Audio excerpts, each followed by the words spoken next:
Welcome back, everybody. I'm Ray. Alongside me in the booth, as always, is Davis. Special guest today, Greg Casciato from Snyder Rentals down there in beautiful Low Country, South Carolina, here on Season 2, Episode 6, right after this.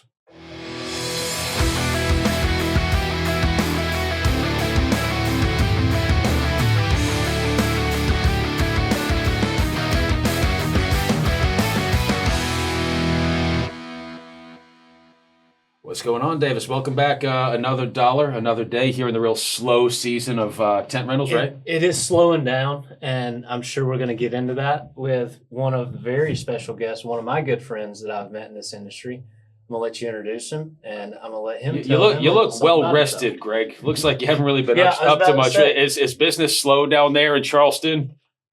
Yeah, right. Yeah. Greg looks like he's gotten a ton of sleep recently. I'm gonna softball this. The team player that Mr. Casciato is for the first time in, what'd you say, about 10 years, you worked overnight? Through the night. 1 hour and kept going the next day. Gotta love those. You gotta love those jobs, though. At the end of the day, though, it really shows you what kind of crew you got, for sure. For sure. No, we tested them, and man, talk about team building. Oh, yeah. For sure. Well, before we get too involved in any of this, let's introduce Greg first off. Greg, tell us a little bit about yourself. Like, who are you? Where are you from? Where do you work? Not so much who are you, but what is Greg Casciato? Greg? So I was born in the Philadelphia area, graduated high school, wanted to play golf, I like computers. I didn't know what to do, so I played golf at a community college, getting my prerequisites for business administration. And then I wanted to get out of the Northeast. I couldn't stand it anymore. Hated the winter. Took a trip to Charleston with a friend and was like, I can't believe this exists and you can live here. And yeah. So I applied to the College of Charleston and got in. And they had a hospitality and tourism department that just opened up. I decided I was going to go into golf course management, resort management. So on the weekends, I had to work to pay my rent, and somebody said you should bartend for this bartending company, and it was Snyder Event Services is what it was called. And so I did that on the weekends, and then, like, you want to come out and put up a tent? I'm like, sure. Yeah, might as well. Kind of from there, so I graduated. The job market kind of crashed around 2000, 2001. And then my boss, Jason, our GM, talked me out of pursuing my dreams. And sticking at it. A sales position came up. He made some really good points, though, about, resort management. You can be moved in a minute's notice. You got to go to another city, get laid off immediately, all that stuff there, and then at the time, the job market, it was hard to find a job in Charleston at the time. So yeah, so for about 2 years, I just did tents most of the time. And, the site visit sales position came up, and then the rest is history for real. Yeah. Cause I've been with TopTec now for going on 8 years, and I remember the first time I came out to Snyder. And just to back up, you work for Snyder Events down in Charleston, one of our biggest customers, very, very loyal customer. They do all kind of high-end stuff from big structure tents all the way down to the festival 10x10s and everything in between. Like Ray said, he went there not too long ago to see y'all's place, and he was like, one of the biggest fleets of trucks I've ever seen in my life. Y'all are rolling deep for sure. But too many trucks. Yeah, exactly. But like I said, and then took over in South Carolina. And good thing gas is cheap right now too. By the way, right. If you're watching this in 2026, zero cost, especially diesel. Yeah, diesels and DEF and all that other kind of stuff you got to put in a diesel vehicle now. But got to know Greg pretty well, and man, he's one of the easiest people to work with, and he's got all kind of now real world experience in our industry. What is it about the tent industry that just attracts washed up college golfers? I'm telling you, we are surrounded. This is everybody. It's like we never quite got there. We're like, I don't want to have a real job. Let me just go put tents up. And then we wake up, we're 42, just setting steak lines. Way to break the stereotype, Greg. What I do is I go and I put tents up at golf courses. Yeah, exactly. So you still get to go to the golf course. It's just a little bit different now. Yeah, exactly. I was Around the 18th. I had the privilege of playing in the new web.com or Corn Ferry event, the Corn Ferry Tour event Pro-Am a couple weeks ago with BJ at Crisp Event Rentals. And Okay.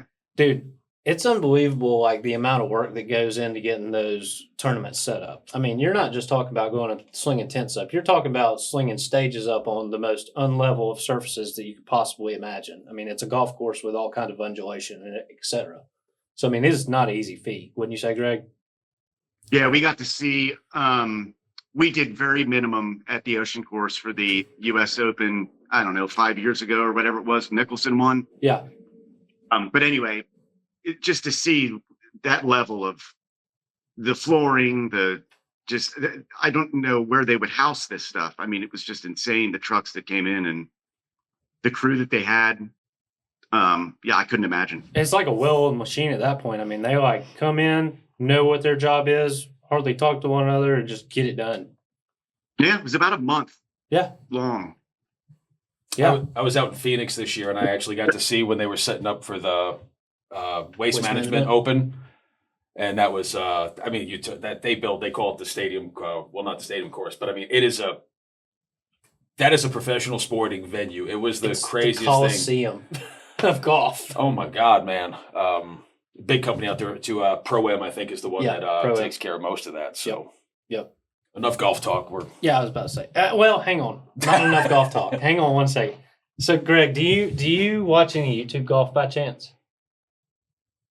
Not really, no. Okay, so there is a kid on YouTube, and he's kind of taking the place by storm. His name's Grant Horvath. He's not a kid. He's 33. Well, he's missing his eyebrows. He's still young. He's a kid. But he was playing with the Bryan Bros. And correct. I believe it was at the Ocean Course, and it was like the perfect marketing strategy because in the very background of them playing was just this gigantic Snyder truck. I hit you up when I saw that because the way they had they do like a 2-camera setup, and the way that the Snyder truck was positioned behind the green, it looked like a scoreboard or a billboard. Yeah. And then you saw a 30 or 40 wide Future Track tent just flopping in the wind. And I was sitting there, and it was I'll find a screenshot. It was probably the week after I'd come to y'all's yard. And the Snyder branding is brilliant. It's really simple. Yeah. When you see a Snyder truck, it's like a black backdrop, white letters, nothing to overwhelm somebody. So the branding is brilliant. So you had, I'm assuming he got about 500,000 views. So you guys got some real free publicity. So for sure. Yeah, we're going to have Fat Perez on the show next week. Yeah. Fat Perez. So you told us a little bit about how you got into the tent industry and everything else like that, but what's kind of kept you in it, Greg? Well, it fulfilled a bunch of stuff. So Snyder started as a bar service. Keith Snyder, the owner, literally just started bartending. He bought some plates because he was sick of depending on the other rental company in town that would close at 3:00 in the afternoon. So that's kind of been our mantra ever since, is like, we're always open. We're always there for you. My dad will come put up walls for you if we need to. Yeah. At 8:00. You know what I mean? So that happened pretty fast. It grew really fast. So it kind of filled I'm a computer guy, so I got to become the IT department there. Yeah. So I got to do a lot of that. And all the things that, we've been to Nantucket, we've just been all over. We've done these crazy things. And every year it doesn't get dull. I don't know what it's just, you wake up, you know that you hear about a buzz coming up. This job might be coming up, and then we land it, and it's just exciting getting around, going to different towns. Yeah. It's just it's one of those things where, like, if somebody needs a TV mount on a wall installed, I want to go grab it and put it up. Right. I tell people it's a constant high because you're constant, like, you have a date, right? Your event is that date. So you have to get it done by that date. And so it's just kind of like a constant high of like, hey, we got to get this done. We got to get this done. So the next one, it has to be done by this time too. We've got to get to it next. So it's it's a constant chase, and you're never just sitting there twiddling your thumbs, you know? And it's taken me a long time. I got to say that it was probably 5 years ago when I finally realized, like, it will get done. Yes. Just chill out. It always gets done. Yep. You know, just being so stressed out. So now I'm starting to enjoy it more because I know that it will get done. It will. It will, for sure. I got a fun question because you 2001 is about when your journey in Charleston began, Greg. Correct. So I can speak about Greenville when I lived in the Orlando market. Charleston is nowhere near the same city in 2026 as it was in 2001. How did you see both the city, your company, and the event space grow? Because you've probably, what have you guys, maybe tripled in population in the last 25 years? Tripled, yes. So, I mean, if you kind of, there's probably a couple people out there in secondary emerging markets, the Raleigh-Durhams, the Greenvilles, the Spartanburgs, the, Aurora, Colorado, like all the, with the advent of remote work, you're seeing a lot of secondary cities really start to thrive because real estate becomes affordable. How are you guys able to not only grow, but to thrive as the population exploded?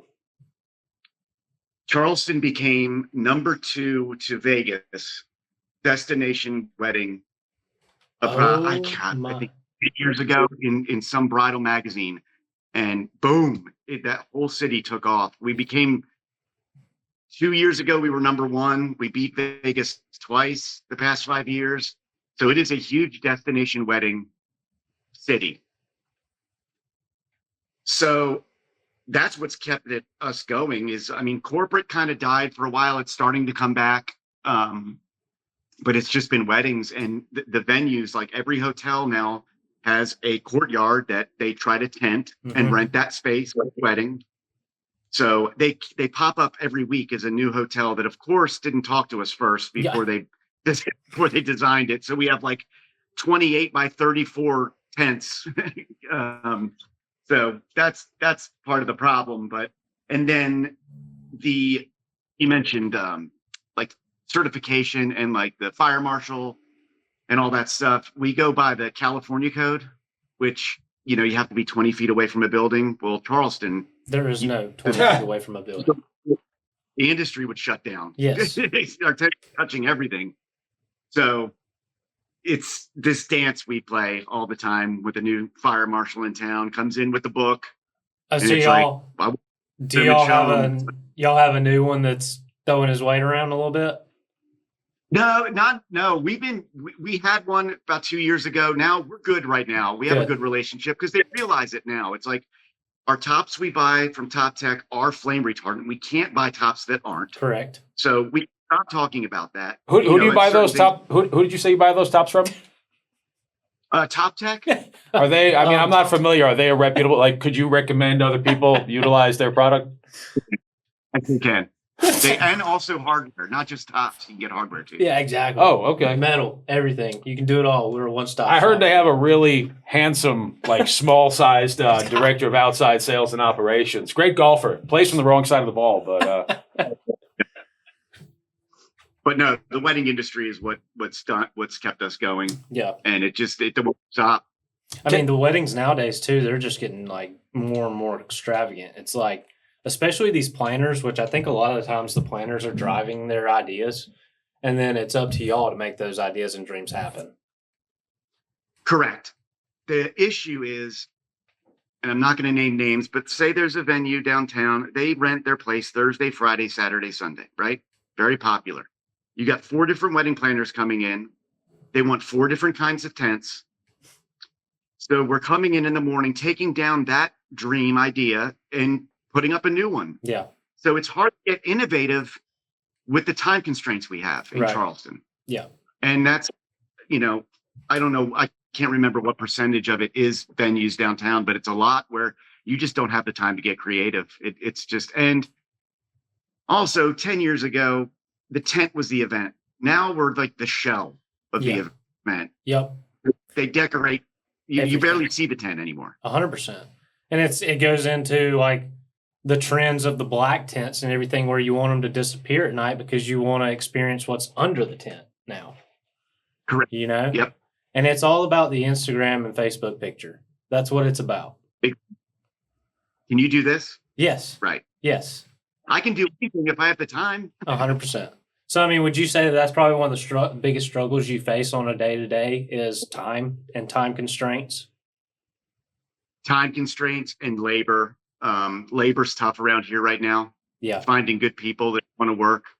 That seems to be the name of the game all throughout the country right now is when I ask somebody what their biggest day-to-day struggle is, it's always, dude, if I could get good labor. Some cities, it's not even good labor. Some place I just want a bodied. I've had just labor. I've had vendors talk about I can't get people to show up. Yeah. Right. And like we have the temp, we can use temps, but they don't know anything. It's just tough. It's hard they can just carry stuff for us. So there's some weekends where you've got a lead and 3 temps, and that's all we can do that day. Yeah. For that job, you know? Let me ask you a question. So yes, the time constraint one and in labor. So like when you say the labor, just to give people out there that might be getting started in this tent industry and stuff like that, and you say labor, I came and I did a tent school just for you guys. What was that, about 3-4 years ago? Mm-hmm. How many of those guys do you still have? I'm sorry? How many of those guys do you still have? Probably all of them. Really? That's impressive. See, that's impressive. I'm glad you touched on that because they get lost if you don't teach them immediately. It depends when they get hired. It's mid-April. We're in the weeds. We don't have time to show you, and that's how they learn. That's the worst. It rarely ever works out. That'll turn them away. That's throwing a baby into the pool. That's antiquated thinking. Yeah. Correct. So I've been meaning to reach out to you to see if you're doing it again. I would love to do it again because you made a really good point. Yeah, they're all here still. And that's great too, because like I was not expecting you to say that. I was expecting you to say like I might have like 4 or 5 of those guys left. And when me and Brian came down there and did that personal tent school for you guys, there was probably like 30 of them. Y'all probably had like 30 guys out there, and they were all bought in, which was nice. But you also had an ops manager out there that was cracking that whip saying, if y'all are not paying attention, y'all can go home. Yep, Mr. Terry. That you got to have a Mr. Terry on your side. No, he's valuable for This is actually a good pivot point in case anybody out there is wondering. Davis is, I've seen him firsthand make himself out there to help. On those on-location tent schools, typically how many days and how many tents do y'all set up? Typically, it's a 2-day kind of deal. We'll do 2 full days. And it's kind of based on what the company needs. Like for instance, like Snyder, they're not putting up a lot of pole tents where they are, right? It's just they're not in that kind of location. They probably put up a good many sailcloths, but like in terms of frame versus pole, they needed the most training on their frame tent. And so we spent pretty much a good 2 days doing frame tent. We did do like 1 pole tent just to show like proper staking layout, stuff like that.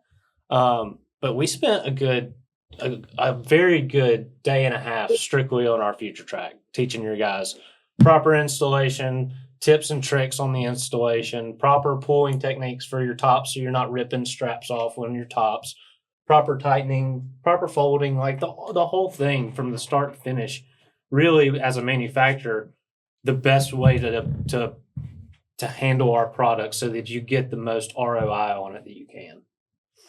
Sure, and it needs to be repeated too. I mean, I think this just has to be something that we do almost annually or biannually, just to, because right now we have this thing where the storms come in the spring and the summer. So in everyone's mind, you just over tighten the top. Yep. And it's like, no, that's not, and then you keep ripped, and it's like, that's not how you do it. I know that seems like that, but yeah. And so logically that would make sense, but technically that's not the proper way, Not the proper, and you can't be everywhere all the time. So yeah, that you got to start with the school. You have to. Yeah.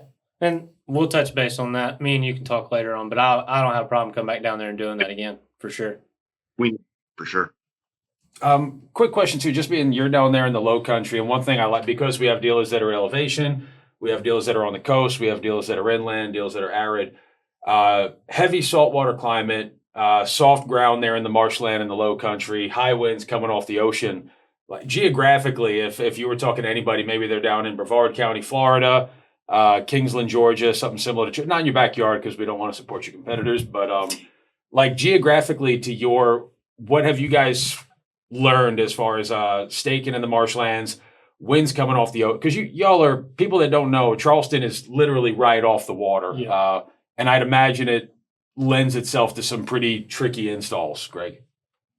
The trickiest install right now is the Ocean Course 60 wide sailcloth tent on the 18th green right there.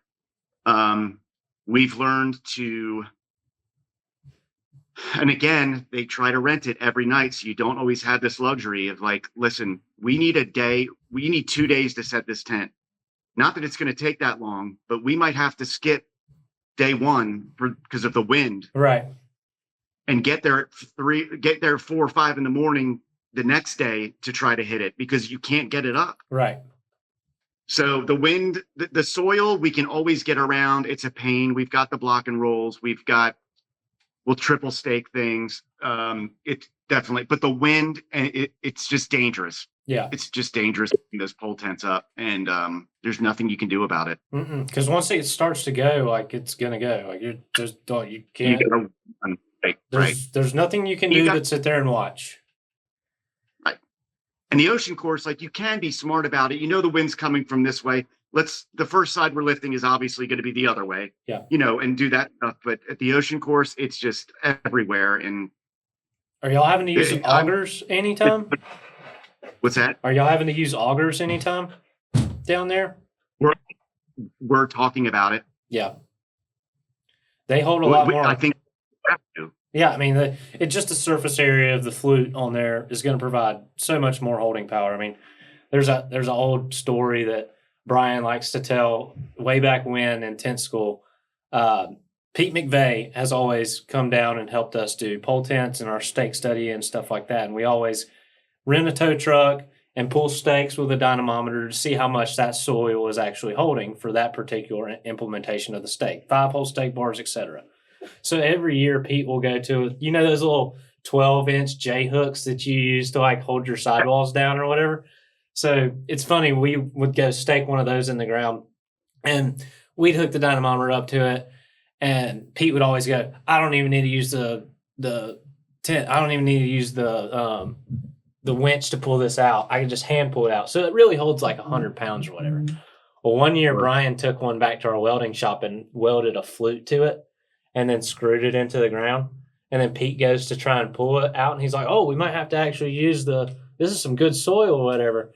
Hooks the dynamometer up to it, 1,000 pounds, 2,000 pounds. And Pete's just sitting there going, what in the world is going on right now? But yeah, it's that flute. It's a big difference.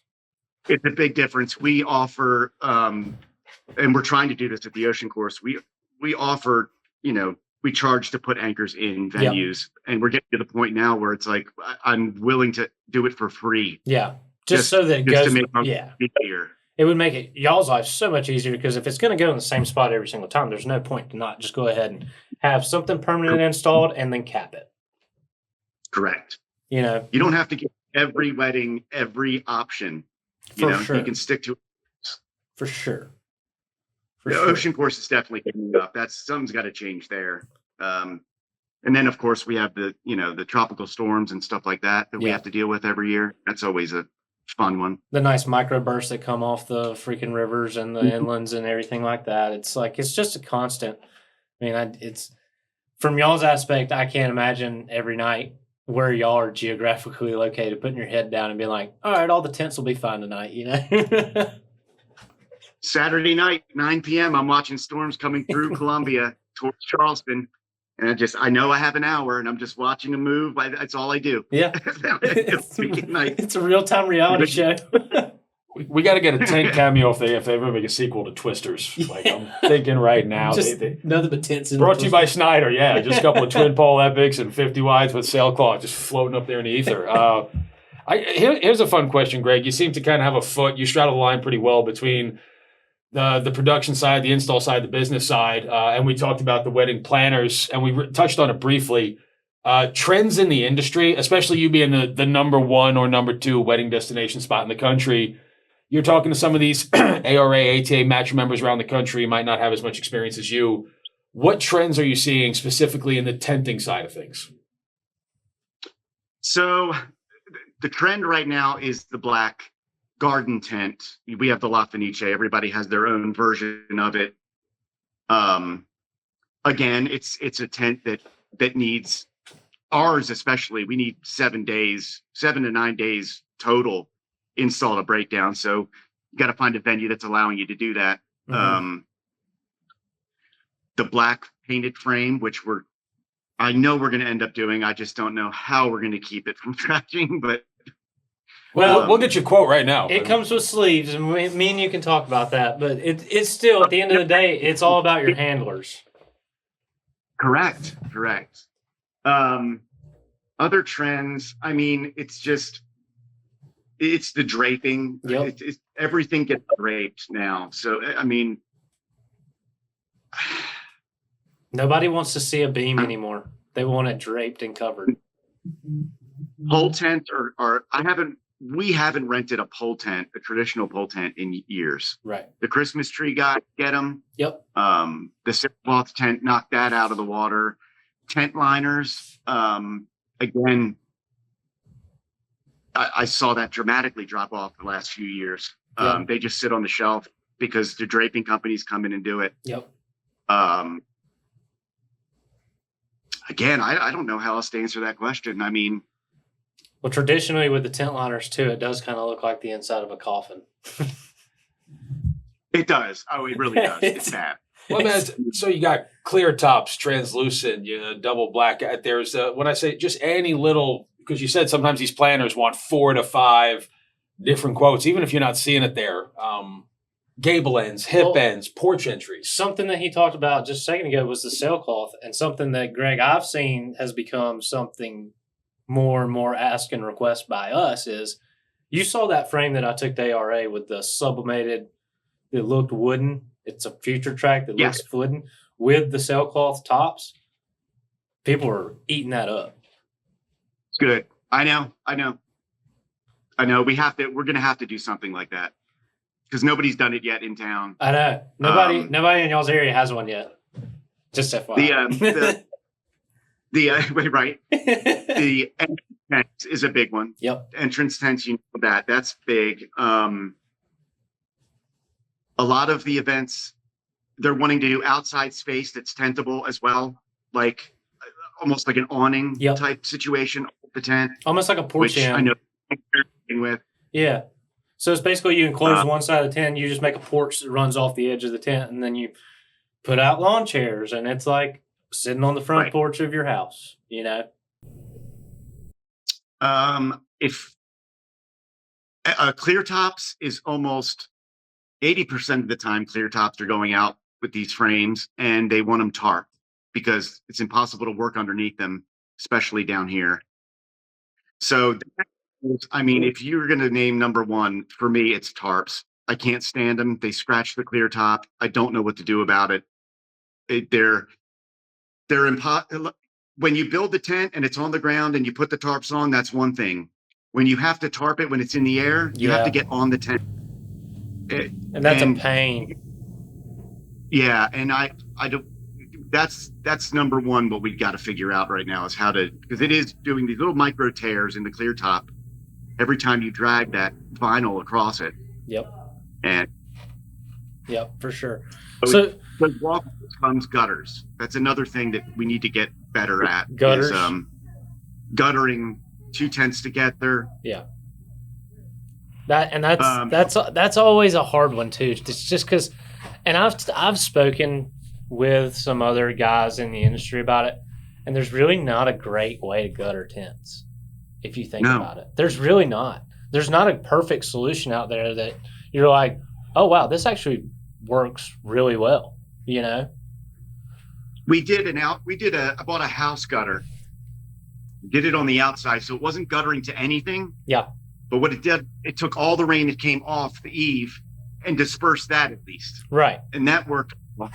And then the other thing that is taking off is the false legs.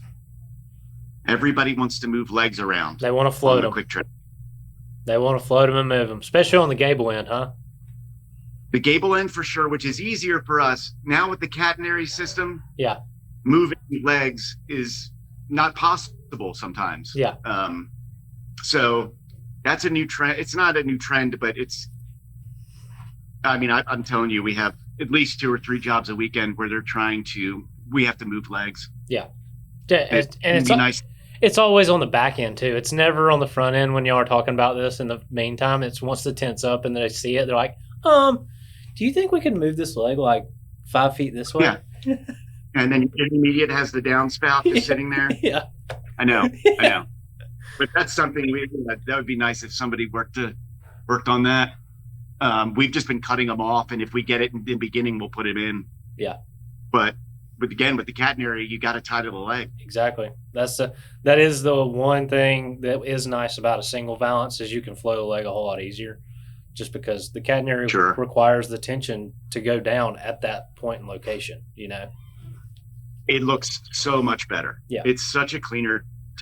I still see it when we switched this year. I mean, it probably hasn't even been a year or about a year. I still double take that it's ours. Yeah. I'm so used to the scaled balance. It was this year because we talked about it at ATA this year. Yeah. And you were like, I think we're just going to switch to the double. And I was like, okay, let's do it. So, yeah. Again, another issue guttering, but we'll figure it out. Yeah. Well, the thing, too, about the double is there is a curtain rope that runs in between that cat and that straight balance for you for guttering. That is true. So that's an option. But like you said, I'm still working behind the scenes on figuring out a hard gutter that works, you know, with a bracket that just attaches to the frame and it's just a hard gutter. Your valance just sits inside. Right. Yeah. Right. Where's the downspout going to go? Wherever you want it to. I want it to be modular so you can just add on to it however long you need to make it and then downspout it at the end. Like the little blue tubes when you're draining a pool out to the sewer in the street? Pretty much. Okay. Exactly. Do you have a patent pending on that? Nope. Me and one other person, and I'm not going to name his name, have just been discussing it on the back end and trying to figure it out. No. Greg won't name the company down the street. You won't tell any secrets of the tent industry. It's not an event rental company. I'll put it that way. All right. Oh, I know who it is. Yeah, you know who it is. So we've touched on a lot, Greg. I always like to ask this question, though. If you were to sit down with a young guy that's just starting in this industry and you could share some secrets and tips and tricks that got you to where you got to be successful in a space where you have gotten to be, what would those things be? Write it down. I can't tell you how many times we're talking and people are, you're in a meeting talking, people are just, it's like, is anyone writing this down? Yeah. We can't remember everything. Correct. So you got to take notes. That's how I became dependable.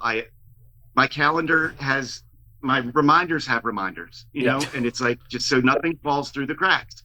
Yep. And I've told a few people that at Snyder and they've done it. And it's like, wow. And it's like, yeah, like where's this? It's not optional to remember this stuff. Like you've got to remember it, write it down. Him and Chris would be best friends. Oh, and that's the thing. Our memory as human beings, if you're honest with yourself, everybody's memory sucks at the end of the day. Yeah. You get overwhelmed. Nobody. You can't handle everything. Everybody's memory sucks. And being dependable, like you said, sets you apart from 90% of everybody else. Correct. And that's the way I did it. I made sure I was at work as much as my boss was, if not more. And I wrote everything down and just so that I knew it. So when somebody brings it up, you have something to add in and just being dependable, being on time. And if you say you're going to do something, follow through. Do it. Don't commit to something that you're not going to do. It's funny you said 90% of it's so true. It is. I is. can just right now, I know who my people are. Yeah. Just immediately. And it's probably you can count them on one hand. Like if if crap hits the fan and you're like, I've got to make a phone call and get somebody out here that's going to answer the phone, you know who those very few select people are. Correct. And that's probably why they're successful in Snyder events. Yep, they're dependable. Yep. I know that they're writing it down. I know that they're taking notes. They're not going to forget about me. For sure. Or vice versa. So you ever see yourself leaving the industry, or what's going to keep you in this industry? I've kind of made a decision that I'm not leaving. That a boy. You're Did a you just lifelong. quote Jordan Belfort? Like, I'm not leaving. effing leaving. I've thought about it. I don't know what else I would do. I mean, I know what I'd want to do, but What would you want to do? I'd keep it going. Well, we and, can't play golf for a living anymore, Greg. So, yeah, come to find out that was never going to be enough. no, didn't have it in me. Yeah, I mean, just it's just exciting. I still get to go places. I always have my home base, but I always, I get to go places, and I really don't know why I love the chaos, but I do. It's the it's scratching that itch of like, you've got this thing and then you see it at the end. I don't know what it is, but it's instant gratification. It's what it is. We just people chase it. That I don't. I'm like, that was awesome. Yeah.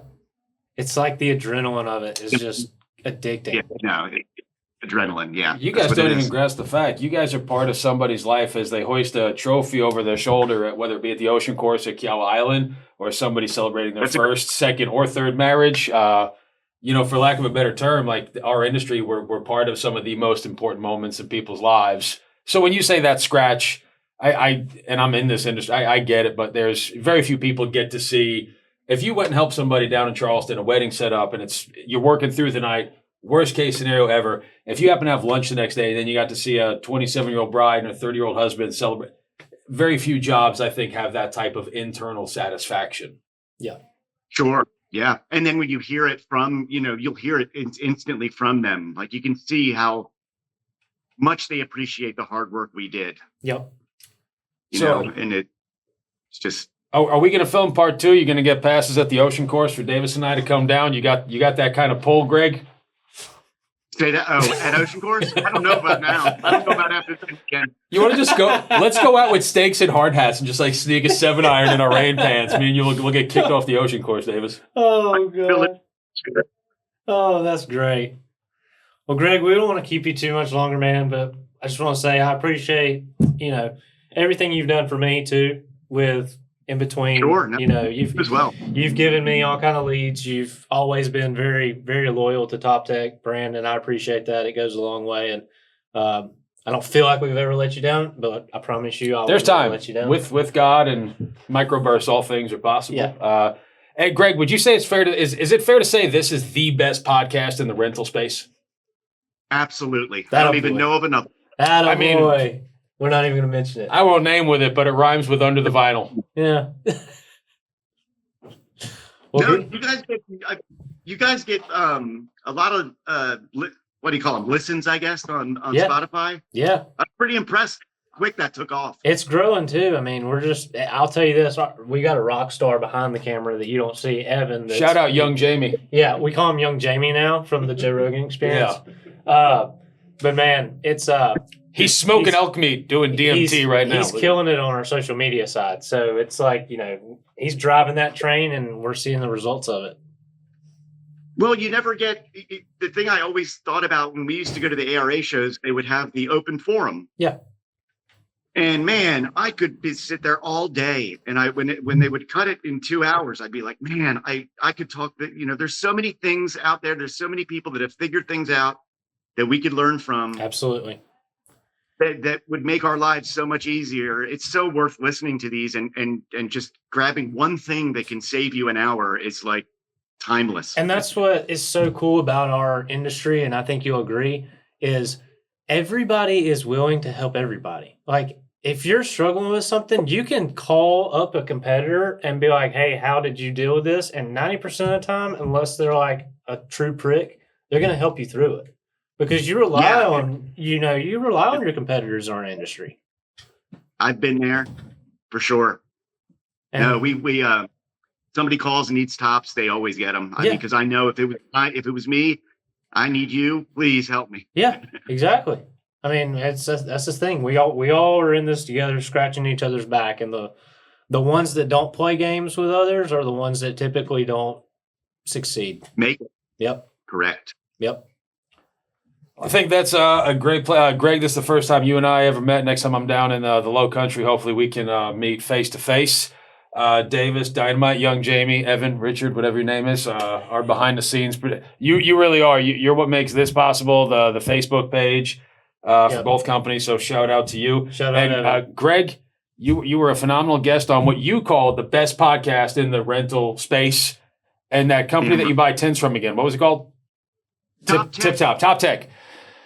So he said it on behalf of Greg Casciato, Young Jamie, Richard, Evan, the young, handsome Davis West, and a washed-up, middle-aged fat guy. We are Pitchin Tents. This was episode 6 of season 2, alongside Snyder Rentals, one of our most loyal brands. For that, I'm Ray, and we're out. Thanks, Greg. We really appreciate it.